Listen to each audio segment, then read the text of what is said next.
morning, everybody. This is actually the afternoon in France, but the morning in Miami. Here we are for a special NFT morning about Metaverse. And today we have the chance to have not one people, but two people. We have Bruno and Sebastian from Digital Acid. Hi, Bruno. Good morning, Bruno. Good morning, everybody. I'm so happy to be here, and I've uh, I've listened to the NFT Morning Show for about a year, so I'm super excited to be part of the podcast today. Right. Thank Hi, you very Sebastian. much. Good I, morning. Good morning. So of course, my buddy Remy is here, even if sometime he's shy. But you can say hi, Remy, also. hello, everybody. Hello, Bruno. Hello, Sebastian. Welcome, Hey. welcome.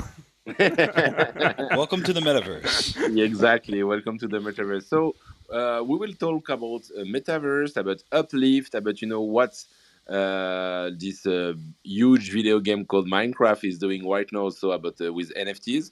But before that, would be great if you guys could introduce what you actually doing and what is a digital asset. I don't know if Bruno, you can introduce this topic.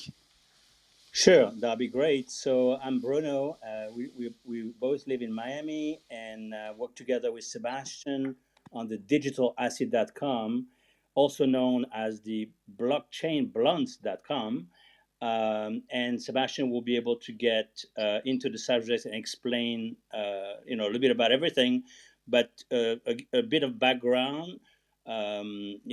Before the NFTs, we were in the fintech technology, and just for the story, back in 2014, we both together created a booking engine, a hotel booking engine, and we were the first booking engine that allowed hotel to accommodate the customers that wanted to pay in Bitcoin, and that was in 2014. So we've been in technology for a long time, and most recently NFTs. So and that So that you got people coming and paying in Bitcoin to the place. yes, Sebastian, right? You can explain that we had a partnership with BitPay, and we allowed everybody that would want to pay with Bitcoin, uh, use them to pay for hotel rooms. So that was the introduction of crypto for us in 2014 or something. Okay, nice. So Sebastian, you've been doing that, right? I think you're on mute, maybe. Yeah. Oh, yeah, exactly. I think the price of Bitcoin at that time was around $400. And Yeah. it was, you're talking to some hotels that are, essentially using DOS systems and fax machines to get reservations. And you're like, hey, do you want to accept this new digital currency? And so with BitPay, we were able to sort of allow hotels to receive the cash, but at least accept the payment. And during that time, there was a lot of digital nomads that just wanted to travel the world and pay, live completely off of Bitcoin and those kinds of things. So it was an interesting time, definitely way ahead. I'm sure right now they're kicking themselves, but here we are. Great. And so it was 2014, and then so you what you've been doing just after that? Ooh, well, there's been a lot of things. I've worked in emerging tech, PR for some companies as a creative director and designer. I went on to do UX UI product design for Facebook, or as we call it now, Meta. And then this brought me to Silicon Valley for quite a few years, and you know, uh, pretty much everyone you meet is exploring. In terms of the city in San Francisco, everyone is sort of having these vision quests about what the future looks like. So you have people working on high end virtual reality or augmented reality products and volumetric, captures, trying to capture humans as avatars. And this is you're talking 4 or 5 years ago where people are talking about, hey, what about creating an AI band and those kinds of things. So these concepts are, pretty common. Anywhere you go, people are speaking. We were actually our podcast was located in a blockchain incubator called Starfish. And we had, a lot of EOS people and all types of, we were, during ICO era. And basically what I've found is that conversations like this can really blow minds. And a lot of these conversations that you have with like incredibly intellectual people, or just, they open your mind and you walk away going like, maybe it changes your whole perspective. And so then I started wanting to capture those conversations, because, scaling that to more people is important. And the other thing is that when I came back to Miami, I realized that no one knew what I was talking about, whether we were talking about AI or we were talking about blockchain or NFTs or whatever it was.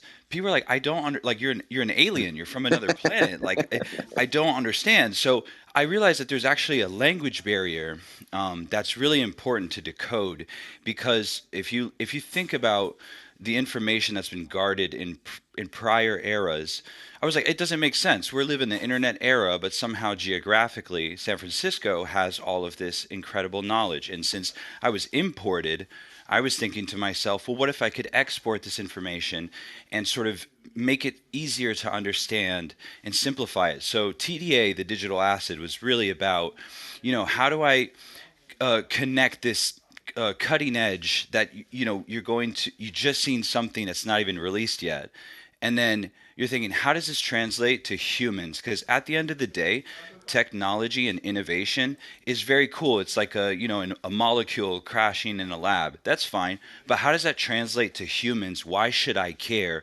before how does it work? And a lot of these technological fields, it's focused on acronyms and things that guard people away from something that could change their lives. And people say, "Oh, that's virtual reality. I could never participate in something like that. That's like, I'm not a scientist." And it's like, no, it's not like that at all, right? Now those terms are opening up, but I had Google Glass during that time where we were trying to get people to accept Bitcoin in 2014. So I've been kind of looking through at the future for quite some time, and realizing that it doesn't matter what the technology does if people can't find something in their lives that it improves and that they find themselves connecting with it. And so people won't build there if they feel like they don't belong there.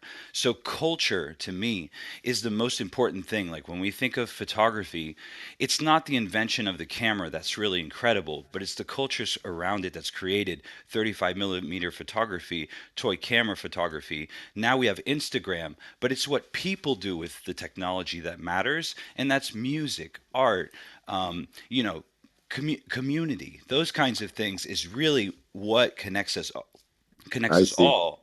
And that's why I created the digital acid, to say, okay, let's talk about drone delivery, but instead of talking about the delivery of medical supplies, which I'm sure you care about, let's talk about the airdrop of Nike sneakers to your door, right? And so maybe things that matter more to you. And so then we found NFTs. It kind of just connected all the things: audio, video, social media, community. And this is like an interactive CD. I mean, so we'll talk about the amazing utilities that we've been able to pull out of these things, and then how this later translates into a virtual world. And actually we've been able to even see some of these metaverses in VR. So it's like it's all connecting. Our NFT is augmented reality enabled, and now we can have people buy a pair of sneakers and throw it on their character, look at it in AR, and then have it as a Minecraft skin in I the see. metaverse. I see. So it's actually the perfect combination of culture and tech to me, and that's why I've been addicted and connected in since, like, I've discovered it. It's just everything I want. It makes tech cool, and that's what I care about. I see. I see. And so this is how you came to create this digital acid. What is it? It's more like an agency, a company, an art This is a gallery. good question. I it started off as that was like, okay, we want to make streetwear that talks about artificial intelligence. Like, why can't it look cool? Why does it everything have to look like a promotional shirt? Like, I didn't see a cool virtual reality shirt that I wanted to wear. And we wanted to connect with all the cool things you could do with this stuff. So it started off as sort of trying to spread the word or the connection. So we do have shows, we have some interviews, we have clothing, and we do provide design agency stuff. But to be honest, the NFT thing has now encapsulated everything that I wanted to do, and it's like the company is completely morphed since NFTs because I wake up every day. I probably buy like I don't know how many NFTs I buy every day, but I'm probably on NFTs like 20 hours a day. Like I think I sleep 3 or 4 hours a day. It's what we used to do and what we do now is completely different. And so I guess we'll be able to talk about how I mean, I think any artist, I've met musicians, I've met painters, I've met people who are like, "Oh my God, this is like freedom. This is everything that I wanted, community, connection, like so I think that a lot of people are restructuring right now, and whatever we did for the last 3 or 4 years to me is now. Let's talk about now. I see, I see. And so right now, so basically, if we visit your website, also Digital Acid, we can see that now you are featuring different, yeah, you are doing NFT, all kind of NFTs project related to doing stuff. I would say cool stuff, avatars. It looks like a mix between I would say, yeah, what you say, fashion, and you have this small persona that I can see on your website, Does like she? the wooden cyclops. Can you tell us more about it? Sure, absolutely. So, okay, I'll give you a quick backstory about how these things came to be. So, I actually all of these operate on the Wax blockchain. A lot of people are maybe not familiar, but there's a lot of really great brands there right now. Just to name a few: Atari, Mattel, Reebok, MLB. A lot of play to earn games, and the reason for that is Street because it was Fighter. Street Fighter, right? It's endless to be honest. Muhammad Ali, there's a ton of it, and so it actually is a very overlooked. Hot Wheels, Teenage Mutant Ninja Turtles, Power Rangers. It's actually tremendously overlooked, but I don't want to veer off into that conversation. But I do want to give the context that it is a delegated proof of stake blockchain, and it's designed for the gaming industry, and it's been operating for about 5 years now, and it's designed specifically for skins and NFTs. And the reason for that is because it's designed for the gaming industry. And so when you're talking about scaling, awards and skins and all of these NFTs, it has specific criteria that I it see. needs to be able to operate. And so actually this specific play to earn space has become massive on Atomic way prior to February or anything like that. And it's probably similar to there's a lot of games like the Axie Infinity sort of effect where people are able to operate in digital economies and actually do in-game things and earn NFTs or earn crypto during gameplay. And so us doing sort of art, have access to a lot of gamified abilities like blending, which most people don't know what that means. NFT blending. We have things that can unlock in games, pack openings that it's like when you would open a pack of cards and then you would get a random, you get one rare card, you get, three commons, and then you can mix them together and unlock a new one. And so there's all this utility there. So we've been sort of mixing that in with fashion and tech prior to this conversation about metaverse recently that has been exploding. Just we were like, what can we do cool stuff with NFTs? What can it actually, like, what is the technology, the mechanism behind it? What can it do? So that's sort of just even since our very first NFT, we were already doing burns and blends. So our product is focused on burning our NFTs, which that probably sounds like blasphemy to most people, right? Why would you want to burn your NFTs? I literally, my whole brand is focused around burning, rather than the opposite. We actually allow our users to decide the scarcity. We open up options. So what you see there on that front page is we have a character named Dutchie. But the story starts with actually a pair of Reeboks. So collecting to me, I like toys, sneakers, those kind of cultural things. Those things matter to me prior to NFT. And so Hmm. I work with an amazing, incredible artist as well. We're a duo, Wampa Stampa, and so he's 2D, 3D artist, and so we kind of came together because essentially Reebok dropped on wax, and about 1 minute later it went, the price went through the roof and it was thousands of dollars. And essentially when you're a kid and you can't get the Jordan sneakers or Nikes or whatever, that's kind of sad, right? It's kind of not the best story, to be honest.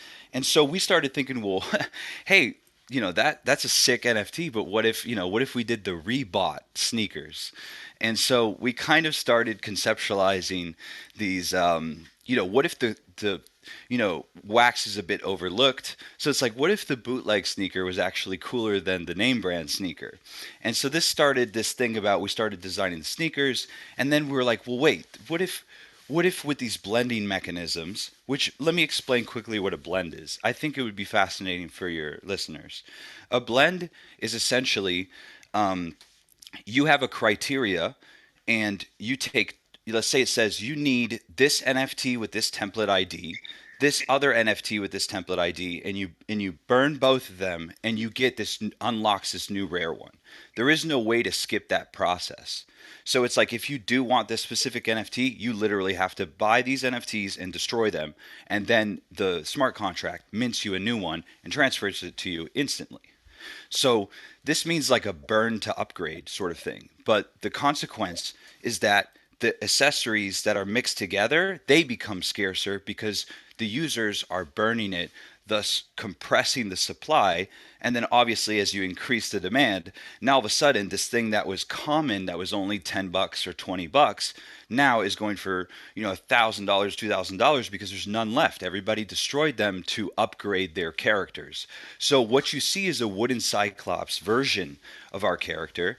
All of them are augmented reality enabled. And so when you burn the sneakers with the character, now he's wearing the sneakers. If you burn the sweater, then he throws on the sweater. Okay, so burning the NFTs will let you add, for example, a wearable, a sneakers, a skateboard, That's right. a hat, or yeah, a T-shirt or anything.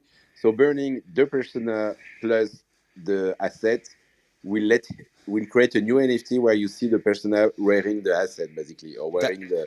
Exactly. And so Okay, cool. you may have a max supply. So our concept starts at Dutchy is 420 max supply, and they're all underdog Dutchies level 1.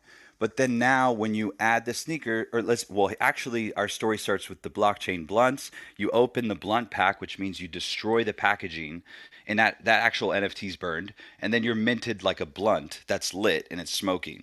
And now you combine it with your Dutchie, and now he becomes level 2. Now he's ready to get dressed. He throws his shirt on, and then his he already has pants, shoes, and then he grabs his skateboard and he's ready to go out for the day.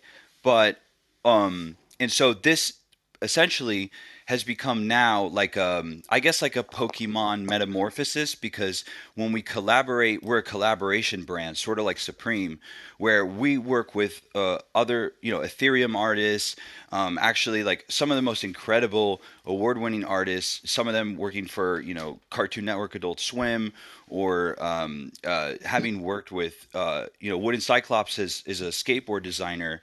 He has many ETH projects, and he's worked with Weird Al Yankovic, Hasbro, and he's a Santa Cruz skateboard designer. So for us, it was the perfect match. He's creating physical skateboards. So we did a series of blunts and the skateboard, and if you blended it together with the level 5, which means you would have had to already have level 5, then he turns into essentially like the morphed version of Wooden Cyclops mixed with Dutchy. So it's his art style sort of Is combined it with the one that ours. you have on the homepage of the website? Yeah, that one. And so also, if you go to the digital Okay, I asset, recommend you to have a look on it. Just you can see this wooden cyclops. They look like, yeah, it's kind of Clayman with a really badass Clayman. With a, I would say, yeah, a huge kind of pump sneakers, a skateboard, a big, I don't know if it's a blunt or something like this, smoking and yep. this, and so yeah, it's quite of. So Kind if of you go to the badass clay man or something like this. So if you go to the digitalacid.com/NFT, you can see all of them. We also have /metaverse where you can see our those metaverse, and I'll explain how that translates. But essentially, the only way to, and that's like a skin NFT because essentially the only way to get those limited sneakers is to have been able to buy that drop and burn it.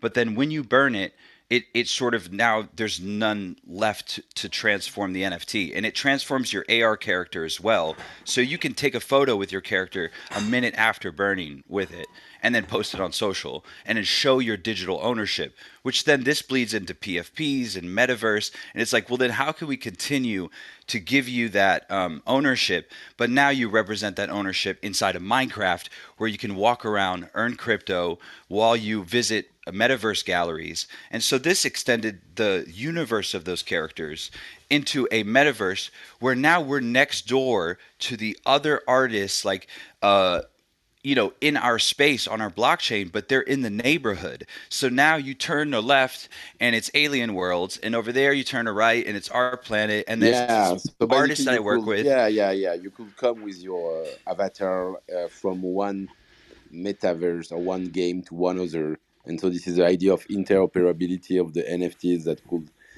where you could basically, yeah, you could be your own avatar on every different games. And actually, Absolutely. it's a good way to come also on actually the topic that let me chat with your partner Bruno when I've been mentioning the metaverse last week. He mentioned, and I was talking about about basically the GAFA coming into the place with the Meta announcement, and I was explaining that what would be a game changer would be when like a huge metaverse like Minecraft will come into the game. And at this moment, Bruno chatted with me and he told me, that Minecraft, they are already doing some stuff with NFTs. And you should have a look with this uplift stuff that is happening right now. So maybe, Sure. Bruno, you can. How are you, Bruno? Everything is Yeah, okay? yeah. Everything's great. I think it's important to note how this conversation came about because it is true that I don't know most metaverses, but I do know Uplift World, which is part of Minecraft, and in a way, the way it came about is that the NFT collection that Sebastian was explaining that was created ended up on the metaverse in the Uplift World Minecraft, and for me, it was my first experience on the metaverse, and I think Sebastian will be able to explain how this related. Um, but essentially, all the projects that are on the Wax blockchain come together in this on this private server on the Minecraft called the Uplift World, and then you are able to walk around or take the little train and visit all these different places. And Sebastian took it to the next level and decided to go on a shopping spree, and I'll let him explain how he put all these NFTs into the metaverse and what you can do about it. Yeah. So So, yeah, yeah. please go ahead. Yeah. Go, yeah, yeah, sure. So, I think so. To give you a little background, what is going on there? So, essentially, this runs on Minecraft Java, and people can install and connect with their Wax. And essentially, I should point out that Wax doesn't have any gas fees, so that's why when I say transferring, burning, all of these mechanisms, because of the without the gas fees, there's a lot of new sort of Yeah, as utility it's a that can be proof of unlocked. it's a proof of stack blockchain, so gas fees are almost Well, there's so zero. basically, yeah, they take the fees on their side, basically. So what happens is that uh, basically in this space, what the beginning of this metaverse is essentially they have sliced up a world, and originally I believe it was a single giant map, and then they ended up splicing it into a couple different layers or different maps that you can go in between. So they're considered different worlds within this server.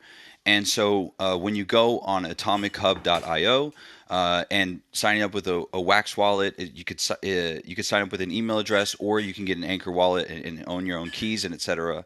And so essentially, what you're able to do is you buy the NFT and it automatically unlocks the building rights to that specific plot of land. So the smallest slice is 50 by 50.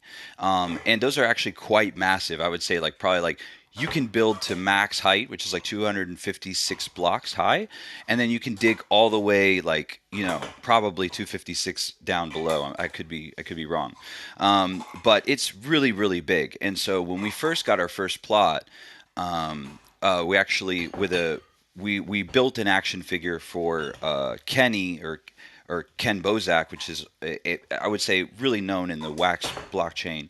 And so, you know, he has an area, a community area, in which all the artists that he different collections there, he can go and say, hey, have this plot of land. And now all of a sudden what happens is you have these neighborhoods that form. And probably similar to crypto voxels and those kinds of things. But the building rights is sort of interesting because you literally can't build one block outside of your property. But now it becomes a game because like you want to expand your property, so now you're looking for that plot of land, or you can contact them and try to do a trade. And so essentially, I had this vision at that point, like me and my wife started. We just learned Minecraft. In fact, it wasn't like we were huge Minecraftians. We actually found it through NFTs, and so it's a play to earn space. So when you do walk around, you're sort of and interacting, building blocks or deleting or riding on the mine carts. You're actually earning wax, which you could buy NFTs with, and you can earn the in-game currency, which is Upliftium. And essentially, there's a bunch of different services within game, and so one of the use cases is using Upliftium to import an image from the outside world. So I started importing my NFTs with a QR code that would link directly to the buy page. And so I had essentially I spoke with this gentleman who had done quite well, I believe, on Litecoin and moved over to Wax, and started getting into these play to earn games TC. And he told me like this. So I was like, why would I want to own a plot of land in a private server when another server can be spawned, right? And why would I want to own like an NFT? I was a bit skeptical, right? And he said, I mean, I was already buying NFTs, but I mean, why would I want to own real estate inside of the space? And he said, well, let me ask you something. What is the most popular game, or one of the most popular games in the world? Is definitely Minecraft. So, number one, people already know how to play this game. So, you have to imagine how much value that has, that you have multiple generations that already know how this game works, right? Like they know what buttons to click. They've been playing it essentially for hundreds of hours without earning anything. And personally, I've done live streaming and gaming and stuff, and I've worked in on monetization and creator programs with Meta or Facebook. And essentially, monetization is a big thing for creators. And personally, I would love to be able to make money, doing what it is that I do. And essentially, games kind of feel now like, man, I used to pay $80 for a game, and then I'd play it for hundreds of hours, and I'd shut it off, and I got nothing. I don't have a trophy. I can't, Of course. make a So yeah, living. so it makes sense, to get an investment back from the time you spend. But just to come back on this, because we are used to, we've been talking about all the metaverse, and Right. well, let's say that we are familiar with the fact that you are buying a plot, and I don't know, in Decentraland, in Sandbox, whatever.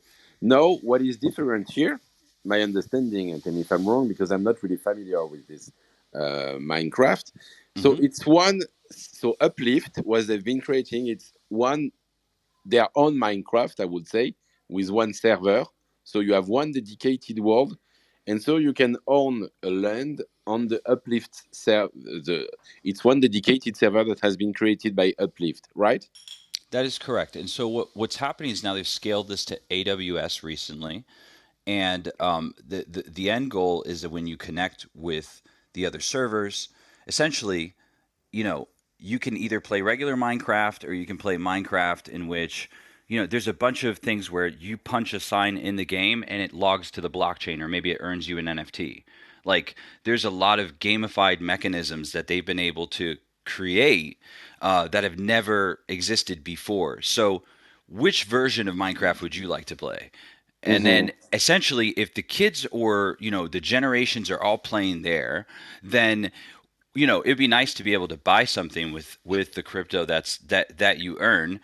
And then where would the corporations want to go if essentially there was millions of Mm-hmm. dollars being generated, which they already have a sales volume of over $2 million in NFT um, lands, and there's mining rigs, and there's a bunch of different gamified things. So I saw this world of what if we could become Starbucks or Star Blunts and have one on every block. And so since March, I've been buying, and so we've expanded to pretty much one on every block. One on every block. Yeah. Basically. And so now we're next to every major video game or every major collection on Wax, and we're opening up art galleries. So let me transition to the fact that so now when you do your blends, now you can actually unlock your Minecraft skin. So that means that only 25 people can have that skin, or one of one can have that skin. And essentially that means that maybe you can only get the skin by playing the game. Maybe by only visiting my art gallery in this specific neighborhood is how you can unlock that skin. And we also have a skin store. And so while they're walking in the skin store, they're earning crypto with no gas fees. One more thing that I would like to add, John, because um, I have been playing around too as a non-player. Is as a player you win or you earn crypto as you walk around, but if you own plots or lands or buildings, when people come visit your lands, That's right. the owners also collect cryptos. So That, it's kind of a both way and a that's very right. And interesting. so So just to essentially, understand, without because selling in an just NFT, people, if I have audience that are traveling on my lands, then I get land rewards for foot traffic, and then essentially as a player, me walking around exploring other neighborhoods, I get player rewards. So it's a so I am win-win able system. to access this server from I don't know, my Nintendo Switch or something like this, and I can visit your this specific Minecraft server. At the moment, so it's JavaScript because a lot of the Okay. blockchain mechanisms. So there's two versions of Minecraft you can have, and there's the Minecraft version, and then there's Minecraft Java, which enables all of the additional development. But anyone can get this on the Minecraft website. And the plan is that right now, obviously, all these mechanisms are being developed, the play to earn algorithms, and sort of figuring out how these economies. There's people doing even trading of items in game. You I find a see. diamond in the ground, and then you sell it for lithium, which then you can sell, sort of on the market for an NFT, or it is an And NFT. just, yeah, just to focus on the market, and to understand well, so it's we this Minecraft server and these NFTs are based on the Wax blockchain. I'm Correct. right. So basically, you need to use a specific plugin on your laptop to play. It's to You just need play. a Wax wallet, right? You have a Yeah, yeah, Wax yeah. wallet, and you have Minecraft Java, which actually, tons of people. There's like millions of people who Yeah, yeah. play Minecraft Minecraft Java is Java. it's kind of a mod. It's for modders basically. You play the Minecraft, but you can add some plugins and stuff like that on the Minecraft. and That's right. uh, and so you use Minecraft Java on one hand, you have the Wax blockchain, and let's say a wallet on the other hand. So you can hmm play with that. You can have your own lands. And so, what is the crypto? The crypto that you are earning, is it Wax or what is it? So you actually get two forms of crypto. You get the in-game currency, which is Upliftium, and that allows you to create portals in between because essentially, you actually have to walk in Minecraft like to the location. So essentially, if it is location, location, location. If you have to walk, an hour to the property, then you're probably not going to get a lot of foot traffic, right? And so essentially, you can landowners can pay to create a portal in which essentially you become a transportation system because people don't want to walk, an hour all the way across the other map. So if you provide that portal, and so what we're doing since we have 50 properties is we're going to create a portal loop. And so all of those properties you can travel all around the map just going through our art galleries. And so that Upliftium, you can either install pictures, you can and now they've launched this ability to have these treasure chests in which there's two types of worlds. There's survival in which you Hmm. need to scavenge the blocks to be able to build your building. And when you're building these buildings, it's not like you can import a building. You have to click it block by block. Or if you're given a volcano, you need to like break down the volcano, and that may take like 2 weeks. Like it's literally like real construction. And it's and in creative mode, which is a different type of NFT that you can buy. There you have infinite materials, and you can fly, and you can't die. So we've actually invested in both spaces. So in some worlds, maybe with your character, you can fight and beat someone up and win an NFT, and then or maybe scavenge a diamond and sell it. Where in another space it's just for lounging and come through to our art gallery, and actually we have $1 million worth of PFPs from Bored Apes, Clever Girls, Fat Baby, Vogues, and we've brought it all into, so we're bringing ETH artists But and when creating the you world's bring biggest so art galleries. when you so yeah, it's like in the real Minecraft for people who know you have these two different modes. So you can play the survival. Basically, it's like a video game where you need to not die, and Right, exactly. you can kill And you need zombies, food. You need and to find food or you die or you get tired, right? exactly. And on the other hand, you have the Minecraft to just build and chill. I would More say. like social media, yeah, like Yeah, hang out. Hey, exactly. hey, let's run across the room, and you have no risk of dying, and maybe that's more of like a But streetwear shop or a skateboard exactly. shop, like And just I relaxed. wanted to know, so the brands that you bring into this Minecraft, they are the board apes, etc. Are you doing partnership with them or something like this? So what I'm doing is I'm working directly with either the collector who owns the piece, and that's like they have to show proof of ownership, or it is actually the creator of the collection. So in the case of like Clever Girls, Fat Baby, or like Lady Fame Squad, that's with NFT Ignition. We're working with people who are actually like working at the collection, and so the idea is actually because I have so many galleries, we're essentially wanting to bring the world's best NFT art and create attractions in which you can actually see this place, and then buy the NFT off the wall. So we're doing a formal night where you'll be able to earn limited edition NFTs. We're gonna dress up in our suits and get real fancy. And basically apes will be able to meet other PFP collections, and that's essentially what the metaverse really is one space in which all these communities Of interact, course, of and it's a course. world of worlds, right? Yeah, yeah. No, it totally makes sense. But I'm quite surprised. That we. I have two questions. First, what does Microsoft think about this? Do I you have don't any? Is that in terms? Is it I like? don't work at Do you Microsoft. think? I Do you couldn't think tell that a you. moment Microsoft could just say, "Come on, now we're doing on business, and so we don't want to see this anymore." I mean, I suppose anything's possible, but none of these things, these transactions are happening in game. And this is happening on the Wax blockchain on the Atomic Marketplace.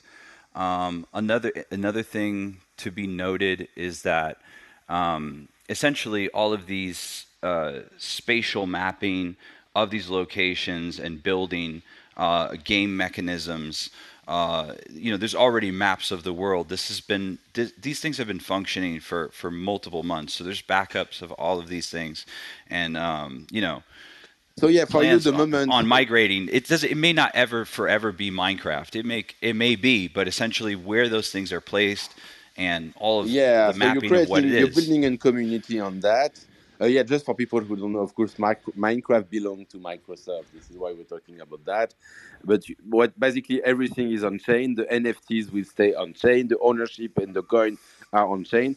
So if one day you have some, for some reason, they just close the server, you could on one hand maybe create another server or just maybe create your own game.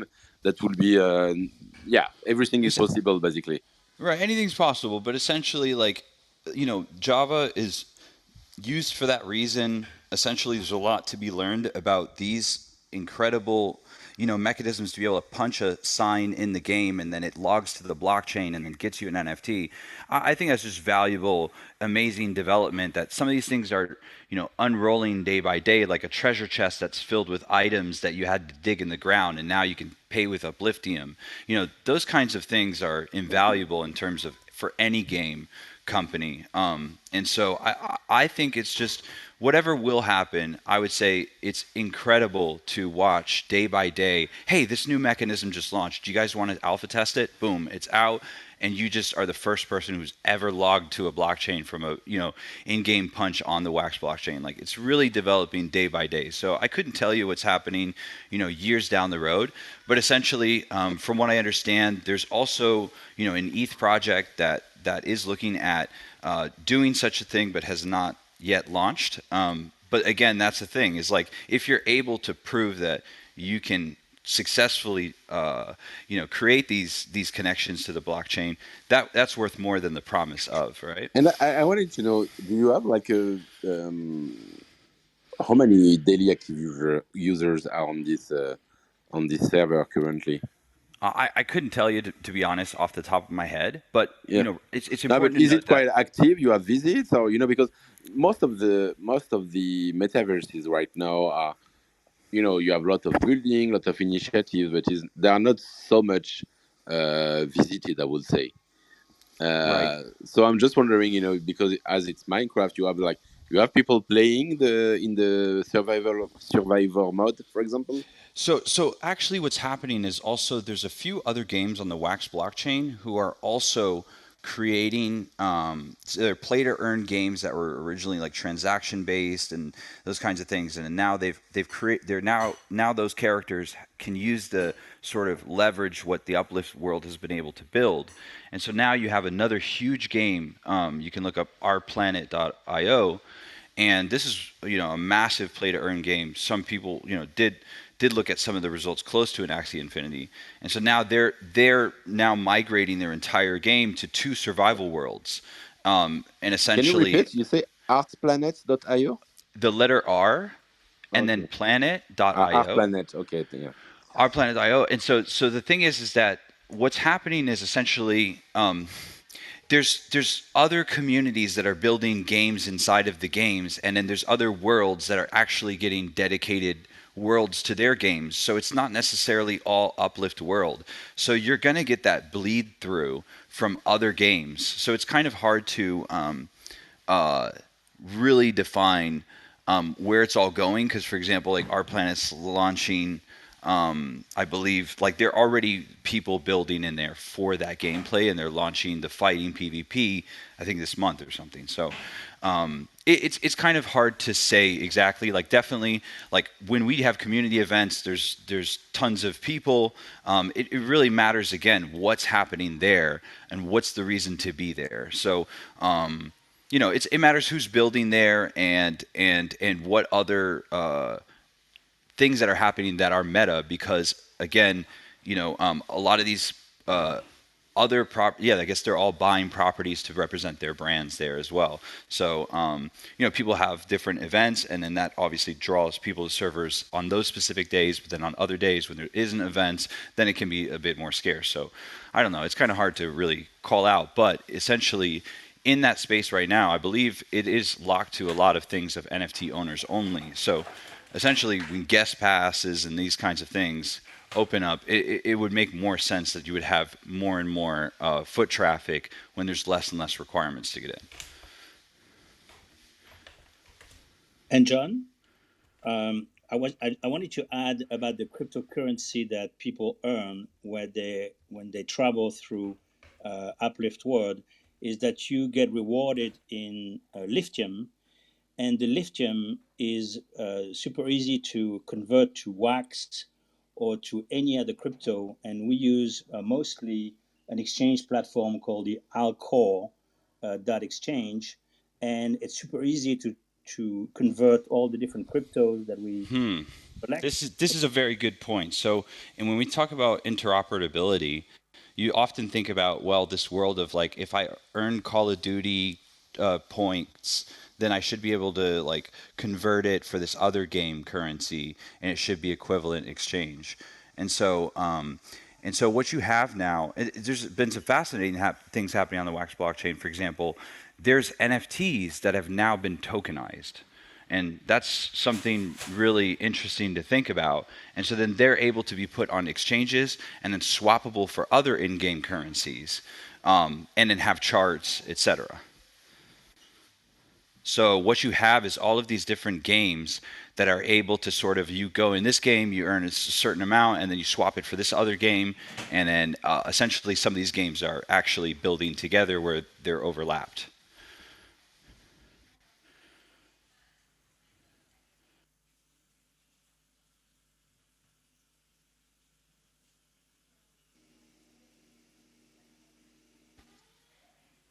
Sorry, I was on mute. Yeah.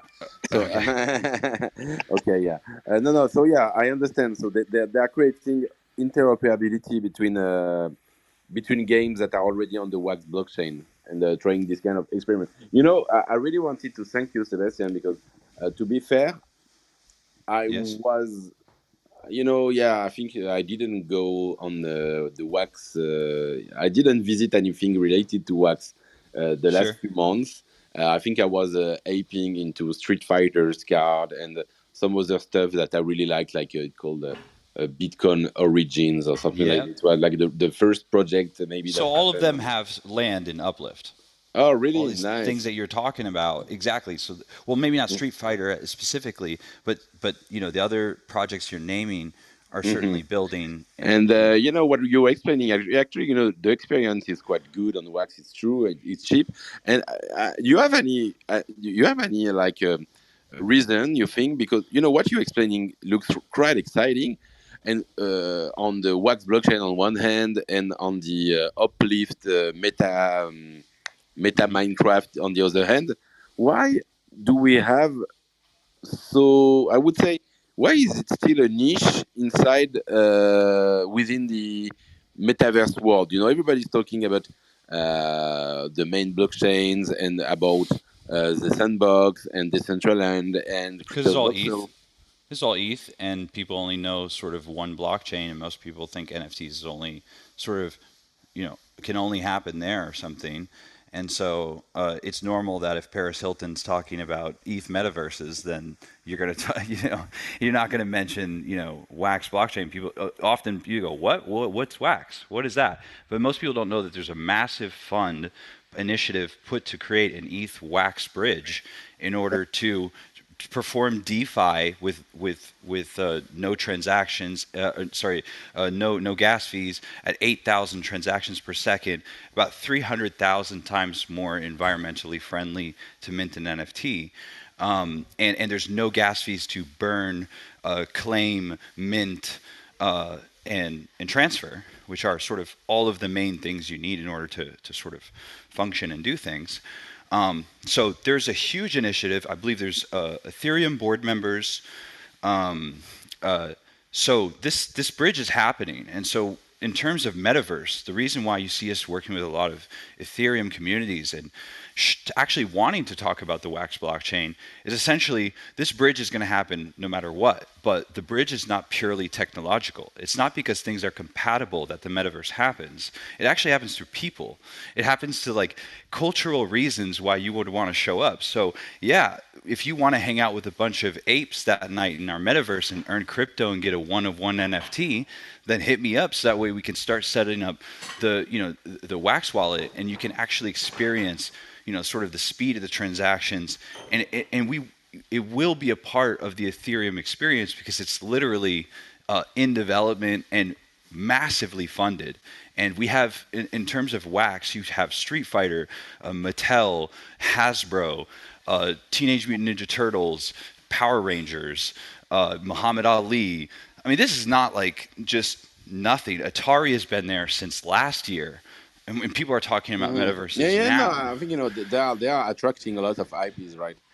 So the So IP's there, but and it's 52 cents. I mean, the beginning it was 10 cents. It's looking like it's like has no utility for some reason. So really, it's about I would say it's more about marketing, and I would say that a lot of people don't understand the difference between proof of work and proof of stake, or they don't know there's things that are actually going to help Ethereum become a great experience, and that is the interoperability. These other blockchains doing what they do great, and then it all connecting into one internet experience of Internet 3.0.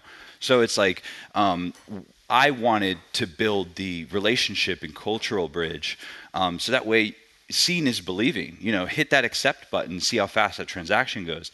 You'll see things in a new light, or walk around and earn crypto and have no gas fees. It's a different experience, right? So we want people to go ahead and see what's great there. And so I think that allows a lot of independent people, like a restaurant can go and create an NFT and not have to worry about if it's going to do well or not. And so it enables a lot of use cases for people to try. And if they make a mistake, they can burn it. And in fact, we did an album, the first NFT album, a full song rotation, like a CD or an album. It was multiple NFTs chained together, and when you burn it, the smart contract would mint the new one. And so we initiated people to burn 250,000 burns, and if you go and calculate that cost with transferring, minting, and burning, it amounted to $34 million in hard cost if I would have done it on Ethereum. But because I was able to do it on Wax, I got to do it for free. of course. Okay, so yeah, thank you very much, Sebastian. I see it's already 60 minutes we've been talking together. I don't know. Yeah, I wanted to know if we have any question. Maybe Guillaume. I don't Sure. know if you. Yeah. Hello there. Yeah, super interesting. Thank you so much, Sebastian, for all that explanation. I actually had a talk, I think, about a year ago with Corey from Uplift. Yeah, absolutely. And I was That's introduced the founder. yeah, exactly. Because when I had a talk with him, I'm from a startup called CryptoPeak. Polygon. And I remember that Gotcha. he wanted to get some projects out of Wax also on Uplift. So we used to have a land there, Nice. one of the first lands, but I'm not sure we still have it because I actually downloaded Java, Minecraft, and I started to play Minecraft because of Uplift. Me too. But it's been a long time. But I absolutely love the whole concept, and I think it was really a good way to be how to say it? Yeah, to be just something that is accessible to everyone. People already know, and I think it's It's great. like $80 to get a plot of land. $80 and no gas fee. All right. And you said about to mention Polygon. So there is actually processes that are going through in which multiple blockchains will be able to buy within that same that same world. And yes, there is like some work right now on some of these other for example, Polygon. To be able to, a persons can buy a plot of land with Wax, and next door the guy could have bought with Polygon. So certainly there's a lot of hope for that, for sure. Yeah, cool. Okay, I don't know, Axel. Maybe you have a comment also. I like to ask that. Hey, thank you for inviting me to talk. Hello, Sebastian. Hello, Bruno. First of all, congratulations for this project. And I really think that Minecraft is the very perfect application for that kind of decentralized concept, because since forever we were able to claim lands in the claim chunks, and Right. As you explained, the concept of owning lands and editing it, and all this, it's just the evolution of